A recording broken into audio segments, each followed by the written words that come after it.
If you are watching this video, you are probably having a terrible day, or you will be soon having a terrible day. Doing a leak down test on a two-stroke generally is done when you're rebuilding it, or if you have some certain air fuel problems, like it just decides to rev up very high.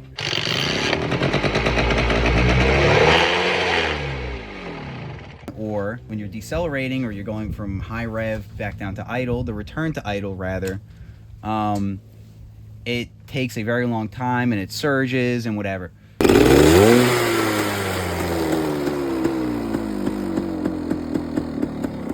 So what you want to do with that is do a leak down test, like I'll be showing you how to do.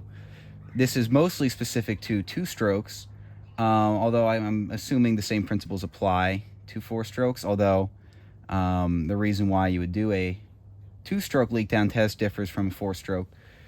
Kind of a lot to get into in this video, but if you would like to understand more why, I'll put a little demonstration video, not mine, but someone else's, in the comments, and they can explain, or in the description, and that can explain to you why one would do this. This is a 1975 Yamaha DT250 that I wouldn't say restored, but I got it working and registered, which is surprisingly annoying. And I thought might as well take a second, stop, get the camera out, and show you my process. So the things you're going to need for this is some plugs. You'll probably need two, one for your exhaust and one for your intake. That being said, as you can see in this corner, and I'll give you a little bit of a close-up, I just found a bottle. This might work. It's definitely not ideal, but they didn't have the right size at AutoZone, and I don't feel like waiting on Amazon for it. I don't feel like paying for it, really. Go get a caliper, get some calipers. You want to measure the inside diameter of this and the inside diameter of that, and go get a plug, an expansion plug, like this. And obviously, the most important thing in a leak down test is your leak down tester. You can find many different kinds of these. If you watch certain videos on two strokes, they'll have a homemade ordeal that goes in the intake boot over here. And while that does work, this right here, while it is for a car, was 25 bucks. And honestly, I find that to be cheaper and easier than buying a bunch of PVC pipes, gauges. You know, I'm sure you can adjust this. I've not found it necessary to, because most of the time with these leak down tests, what I'm just doing is I'm using the soapy water and figuring out where an air leak is coming in through. And it will be very obvious with that. A lot of the time you can hear it. I normally just leave it open when I'm doing it. This John right here. And I just keep an eye out when I'm running that and watch for it to be you want it to be about 6 to 9 psi.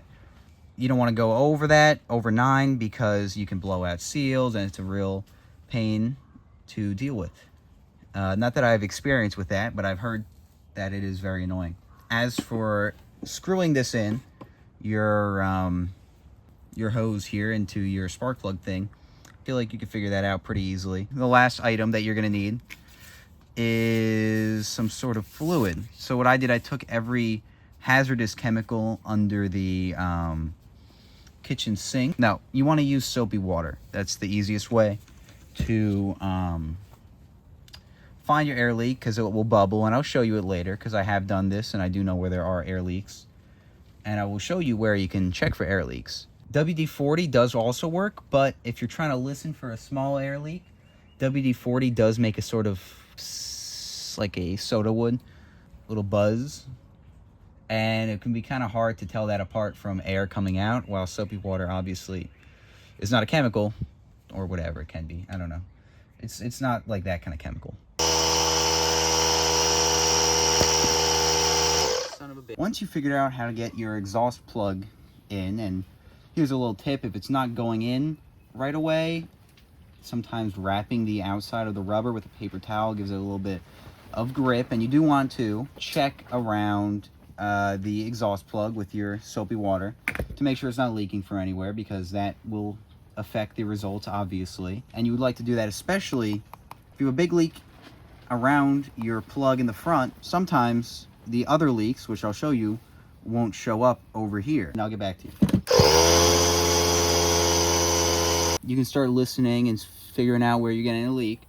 And right now I do hear one from over here. So what you want to do is take your spray, your soapy water, and spray it on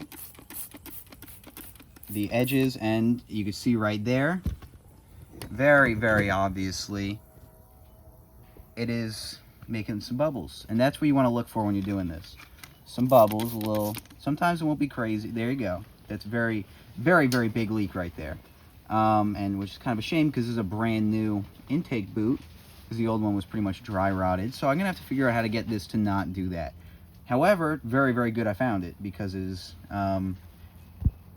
very, very annoying. This is definitely probably the reason why it's causing the return to idle problem. And like I said, spray around here. Don't see any leaks, don't see any bubbles, so we're good.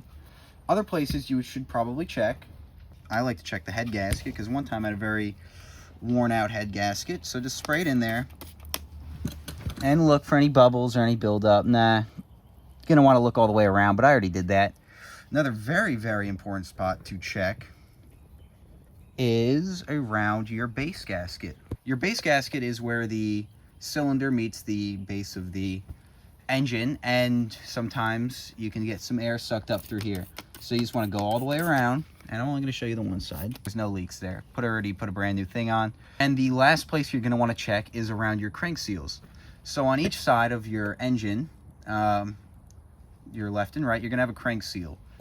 The crank seal on your, it's going to differ how you actually reach it. This one you have to take off the clutch cover and get up in there, and the other one you have to pull the magneto, and really I don't feel like timing it, especially because I already know it's not leaking. And it's going to differ from your bike to my bike. If there's enough attention, I'll make a video on how to pull those out and maybe how to replace them, although I've already done it. So kind of redundant, but I'll show you how to do it. So anyway, you also, during this whole time, keeping a look at your leak down tester. It is almost to zero. And that makes sense, because we found the pretty big leak around the intake, which is definitely causing some problems. So I'll definitely need to get on that. That being said, you just want to keep an eye on it. And after 5 or 10 minutes, if this has not moved, then your bike's probably okay. It's not a leak down. It's not a problem with that. I hope the video was concise. I'm trying to keep it under 5 minutes, hopefully. If you have any questions, please reach out to me in the comments. I'll be happy to help. Hopefully it is not as annoying as it has to be.